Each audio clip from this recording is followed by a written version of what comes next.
दोस्तों, इस कहानी की शुरुआत 24 नवंबर 1971 को पोर्टलैंड एयरपोर्ट से हुई थी, जहां एक आदमी एक काले सूटकेस के साथ आया हुआ था। उसने पोर्टलैंड से सिएटल का टिकट बुक करवाया और जहाज की तरफ चल पड़ा। उस समय अमेरिका में डोमेस्टिक फ्लाइट्स पर कोई ज्यादा सख्ती नहीं हुआ करती थी। इस जहाज का नाम बोइंग 727 था, जिसको केवल 45 मिनट में पोर्टलैंड से सिएटल तक पहुंचना था और इसमें ज्यादा लोग भी नहीं बैठे थे, जिसमें मात्र 36 पैसेंजर और 6 क्रू मेंबर्स थे। लेकिन ये सब लोग बात से अनजान थे कि इनके बीच एक हाईजैकर भी मौजूद है, जो एक ब्रीफकेस के साथ प्लेन के सबसे पिछली सीट नंबर 18E में बैठा है।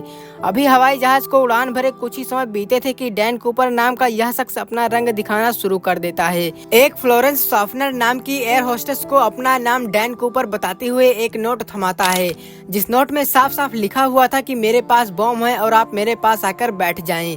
फ्लोरेंस शॉफनर जब डैन कूपर के बराबर आकर बैठी तो उसने अपना ब्रीफकेस खोला, जिसमें डायनामाइट की 8 स्टिक्स और एक डेटोनेटर भी मौजूद था।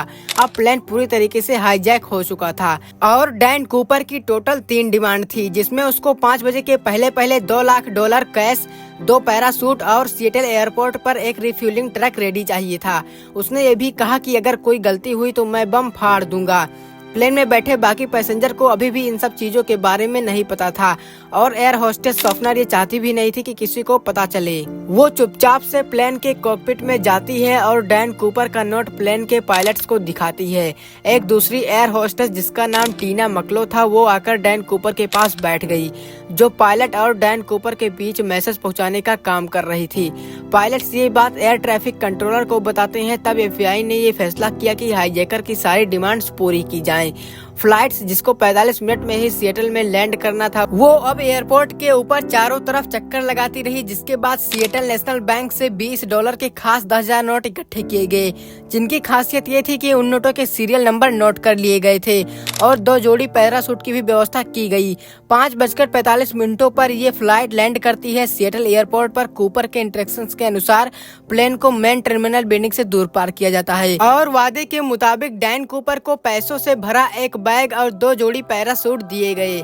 साथ ही जहाज को रिफ्यूल भी कर दिया गया, तो उसने सभी पैसेंजर्स और क्रू मेंबर्स को प्लेन छोड़कर जाने दिया, सिवाय टीना मकलो और पायलट की। और ये फ्लाइट दोबारा से उड़ान भरती है। डैन कूपर फिर से टीना मकलो के जरिए पायलट को एक मैसेज पहुंचाता है। वह चाहता था कि जहाज के लैंडिंग गियर्स और फ्लैप्स खुले रहें, एल्टीट्यूड 10,000 फीट हो, स्पीड 320 किलोमीटर पर आवर हो और जहाज को सीधा मैक्सिको सिटी लेकर जाया जाए।